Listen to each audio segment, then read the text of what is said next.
القرآن فاستمعوا له وأنصتوا لعلكم ترحمون قالوا نرتله ب7 أحرف. رحمان او رحیم دا دوار صیغې دي د مبالغه او مبالغه د پر رحمت کې د دوارو منځ کې فرق د رحمان او رحیم په منځ کې څه فرق د دې خلکو مختلف فرقونه بیان کړي دي.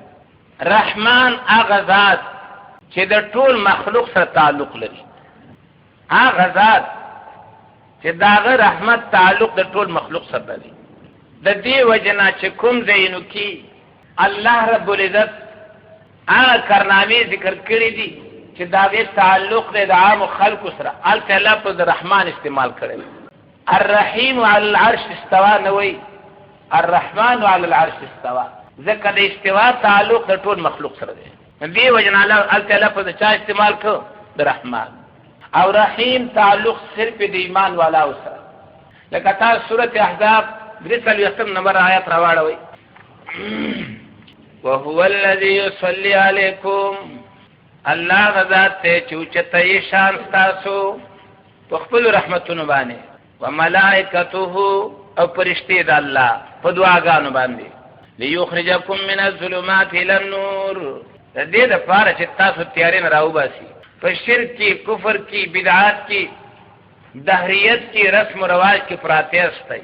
الله د نیر دے، قرآن د نیر دے، پیغمبر د نیر دے، د پیغمبر طریقې د نیر دي. نو الله غواړي چې تاسو دغه تیارونه راوباسي الى نور رڼا د ایمان ته.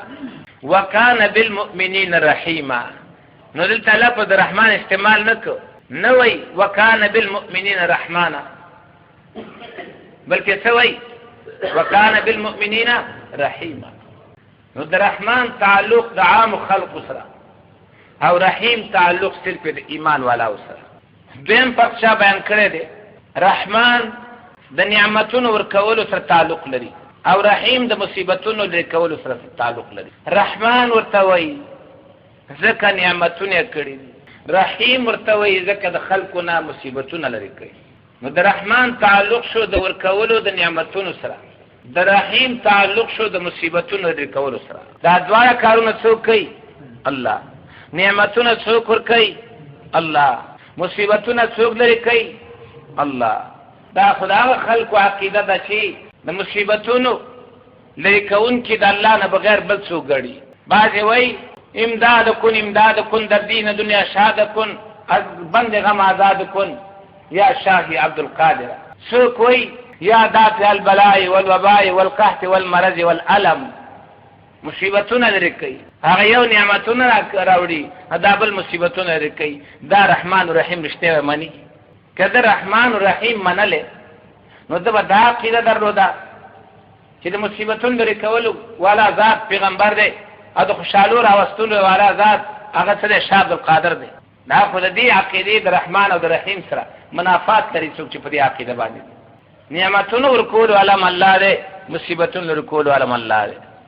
دریم، رحمان د دنیا نعمتونو سره تعلق لري او رحیم د آخرت نعمتونو سره تعلق لري. هغه ذات چې دنیا کې په ټولو خلکو باندې نعمتونه کړي دي او هغه ذات چې آخرت کې به خپل نعمتونه صرف چاته ورکوي؟ ایمان والا ورته. څلورم، رحمان دلالت کوي په وسعت رحمت باندې، لکه تاسو سورۃ اعراف راواړوئ 156 نمبر آیت.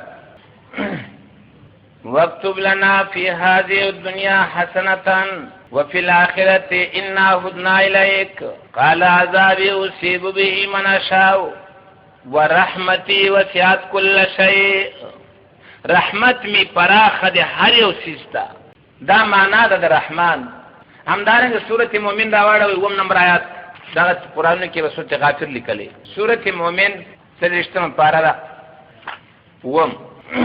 الذين يحملون العرش، هغه ملائکه چې چاپیره د عرش نه، ومن اوچت کړي د عرش ته الله، ومن حوله هو چې چاپیره د هغې نه دي، یسبحون بحمد ربهم، تسبیح وایي سره د حمد رب خپلنا، ویؤمنون به، او ایمان لري په الله باندې، ويستغفرون للذين آمنوا او بخنه غواړي د ایمان والاو لپاره او وای ربنا وسعت كل شيء رحمتا وعلما. اے الله هر یو چیز ته تر رسیدلې په اعتبار د علم سره او په اعتبار د رحمت سره. دا معنا ده د رحمان. او رحیم معنا ده لازم الرحمه، هغه ذات چې رحمت کولې په ځان باندې تفضلا لازم ګرځولې دي. سورۃ انعام 450 وګورئ. وَإِذَا جَاءَكَ الَّذِينَ يُؤْمِنُونَ بِآيَاتِنَا فَقُلْ سَلَامٌ. کله چې راشي تا ته هغه خلک چې ایمان لري زموږ په آیاتونو باندې، فقل سلام، ته ورته سلام ووایه. دلته ګورئ سلام دا د چا په ذمه کېښوده؟ د راتلونکي په ذمه کېښوده که د ناس په ذمه کېښوده؟ ناس په ذمه باندې. او سلام اچول د چا کار دی؟ د راتلونکي. دیم کله سوچ او غور کړی دی. قرآن کریم کې سلام په مختلفو معنو باندې راځي. هغه چې حق د راتلونکي دی هغه سلام دی د تحیې، او دا سلام په معنا ترحیب باندې دی، مرحبا او د ستړي په نوم باندې دی. کله چې تا ته بهر او د جهاد او د سنګر نه د دعوت ته ایمان والا راشي نو فقل سلام، ته ورته سلام وایه، معنا مرحبا بکم، ستړي مه شئ، په خیر راغلې، شابسي، آفرین، په دې معنا باندې دی. دوی چې چېرته سلام واوري، حدیث کې راغلي کله چې تاسو مقبره باندې ورځئ نو سلام پې واچوئ. د دې نه مراد سلام تحیې دی، هغې اوري بېرته جواب هم ورکوي. دې نه زویه هغې سلام معنا د سلامتیا. السلام علیکم، په تاسو د سلامتۍ وي، د قبر د عذاب نه الله محفوظ کا. کله چې ټول معنا یوه کوو بیا وسلام علی عباده الذین اصطفی به څه معنا کوو؟ هغه سلام د تحیې دی کنه به سلام په معنا د سلامتیا باندې دی. لږ سوچ په کاري. افسوس دا دی چې د خلکو ضد نه کولی، عناد نه کولی، او دا خپل بچي را پرېښي قرآن ته ناست دی، د دی پکې خیار و، ګټه د دوی وه. خلک خو قرآن وایي ما ته پته ده، خو ناست نه پوهې کوي چې د قرآن مقصد څه دی، او چې څوک یې شوقین دي مشران یې منع کوي نه به ورځئ، مه راځه، چا تاوان دی. زه خو الحمدلله دومره محنت پې کوم چې ما دپاره که زما نیت صفا او اخلاص را پکې په هغه محنت هم ما ته الله اجر راکوي. که ته راته کښېنې او که کښېننې ستا ګټه وه. چېرته چې الله سلام راشي یوه معنا کوي، یوه معنا کوي. دلته د سلام معنا د مرحبا ترحیب چې ورته وایي. ورپسې ورته وګورئ کتب ربکم علی نفسه الرحمه. دې ته وایي ترغیب. داسې نه چې مجاهد راشي هو 50,000 روپۍ دی وړې وي، ټولې دې خوړلې دي، بېرته دې واپس را نه وړلې، او دا دې وکړه، دا دې وکړه، دا دې وکړه. هغه وایي لکه څه بد مې کړي چې زه تللی یم، بچو سره ولې نه کېناستم؟ قرآن دا طریقه نه وایي. ضرور هغه نه به په دې دعوت کې په دې جهاد کې کمی بیشی شوی وي، ته به رټې نه، هغه له تسلي ورکه. خیر دی کتب ربکم علی نفسه الرحمه. دا کار تا قصدن نه دی کړی، دا تا نه سهون شوی دی، او الله په ځان باندې رحمت لازم ګرځولی د الله به ته معافي وکړي. نو سبا له بیا ورته ووایي چې پلانکي ځای کې ضرورت دی دستیز منډه کوي. که تا ورته وویله چې څه دې کړې او تا بیا سبا له هغه بوته نو زه به وګورم که نه.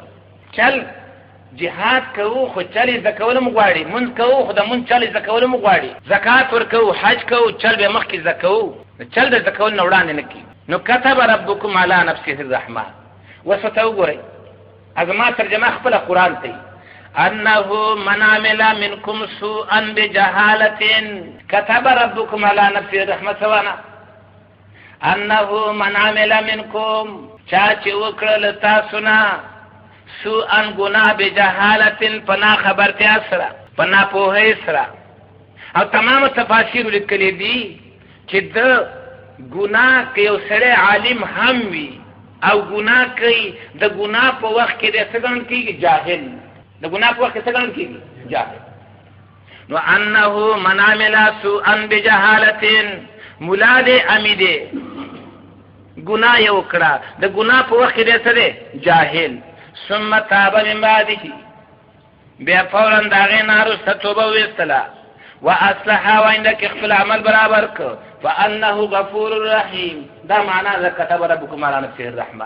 قرآن په خپله د ځان وضاحت کوي، اجمال نه پرېږدي چې بیا خلکو ته اشتباه وي خدا چې لږ په سړی ځان ظاهر کی ځان په بازار کې بیا دا کار کیږي سرګر نه کیږي پنځم پر خلکو دا کړی دی رحمان د لوی لوی نعمتونو ورکوونکی او رحیم وړو وړو نعمتونو ورکوونکی لوی لوی نعمت د نش نه چاشته کړي د وړوکوالي نه چاره لوی کړي دا هغه لوی لوی نعمتونه ځمکه اسمانې پیدا کړي لوی لوی نعمتونه بارانونه وري واړه واړه نعمتونه هغه دا ګوتې چا درکړي دي دا د خپو یا د سترګو کې د نظر طاقت ته چا ایښی دی دا د هغو په نسبت باندې راټیټ دي نو دا لوی نعمتونه کوونکی هم څوک دی الله د وړو وړو اوس چې بعضې خلک په دې عقیده باندې چې نه دا لوی کارونه خو الله کوي او دا واړه واړه دا قطبانو غوثانو او په هر کلي کې یو چاته سپارلی دي دی په رحمان رحیم ایمان لري چېرې نه لري وم فرق رحمان تعلق لري اسمان والاو سره رحیم تعلق لري ځمکې والاو سره رحمان دی اسمان والاو باندې رحیم دی ځمکې والاو باندې نه هم فرق رحمان هغه ذات چې سوال کنه وکړي نو ورکوي او رحیم هغه چې بغیر د سوال نه ورکوي کله چې ته وغواړې درې دا تعلق د رحمان سره لري او بغیر د غوښتونه چې ورکوي دا تعلق د رحیم وآتاکم من کل ما سألتموه کوم شي ته چې ستاسو ضرورت دی هغه درکړي دي دا معنا د رحمان وآتاکم من کل ما سألتموه او دا چې دی غوښتې دی نه دي درکوي دا معنا د رحیم لسم فرق رحمان هغه ذات چې سوال ته نه وکړي خوشحالېږي او رحیم هغه ذات چې تنې غواړي خفه کېږي الله یغضب ان ترکت سواله الله هغه غوسه کېږي چې تنې غواړي وبنو آدم یغضب حين یسألو انسان هغه غوسه کېږي چې کله ورته سوال وکړي نو دا لس فرقونه د رحمان او د رحیم په منځ کې مفسرینو کړي یولسم فرق هغه دا چې رحمان صفت خاصه ده د الله د دې اطلاق د الله نه بغیر په بل چا باندې حرام او ناروا ده مولا علی قاری په شرح د فقه اکبر کې لیکلي دي که څوک مخلوق ته رحمان وایي او عقیده نه ګناه کبیره وکړه او که رحمان ورته وایي او عقیده ور باندې نو کافر دی مولا علی قاری په شرح د فقه اکبر کې لیکلي اوس راځي زمونږ د خلکو ته زه رحمان چې غشی ولم خطا نه ځي ما لیدلی دی رفتار د درویشانو په منبر باندې مولا ناستي قرآن او حدیث نه ورځي خلک په دې باندې لاسه کوي ووایه دا د بنده د شان سره جوړېږي چې هغه وایي زه رحمان چې غشی ولم بل وایي د رحمان وینا به هله در په یاد شي چې د یو دیوال ته مخ او بل ته شا شي او ښایي څوک رحمان بابا هغې ته کتاب نه ګوري چې د دې اطلاق آیا د الله نه بغیر په بل چا روا دی ټول علماو په دې اتفاق دی چې رحمان صفت خاصه د الله دی د دې اطلاق په بل چا باندې جایز نه دی بعضې خلک به خلکو له دوکه ورکوي وایي د الله صفت خو الرحمن دی او دا خو رحمان دی هلکې دا تاویل نه کوي بیا یو وارې چې سړي په تاویل باندې خوله واورېدله که نه بیا هر شي کې تاویل کوي او صحیح شوله ناروا دی که نه دا به نه کوي هغه څه کې رحمان خو لافظې پرېږدوه ای رحمانیه د رحمان نه رحمانې کې خلک یې داسې راغلي د دې وجې نه په دې کې احتیاط پکار دی د الله رب العزت تعظیم دا به هم په عقیده کې هم به په قول کې هم به په لیکلو کې په دې درې واړو حالتونو کې به خلک د هغې قدر کوي عزت به کوي سپک به نه اخلي په خوله باندې کم از کم لږ په ډکه خوله خو یې واخلي که نه لیکلو کې خو سره څه ولیکي سبحانه وتعالی عقیده کې دا دومره لوی ذات دی د دومره لوی ذات صفت دی چې د دې اطلاق زه په بل چا باندې نشم کولی دا تعظیم ضروري دی دا ما په سر کې تاسو ته وویله چې د دې مقصد څه دی د الله عظمت او لویي داسې پېژندل چې دا د الله نه غیر د بل چا سره جایز نه ګڼي داسې عظمت او رحیم د دې اطلاق په بنده باندې هم کېږي سورت توبه کې الله فرمایي د رسول الله صلی الله علیه وسلم متعلق عزیز علیه ما عنتم کوم شی چې تاسو په مشقت کې اچي هغه په دې باندې ګران تمامېږي. او په اخر کې وایي وبالمؤمنین رؤوف الرحیم، ایمان والاو باندې سره شفقت کوونکی او مهربان. او د رحمان اطلاق چرته هم څوک نشي ښودلی چې الله رب العزت سوا د خپل ځان نه په بل چا اطلاق کړی وي، دا به څوک ثابته نه کړي. او دا اهم فرق دی دواړو په منځ کې.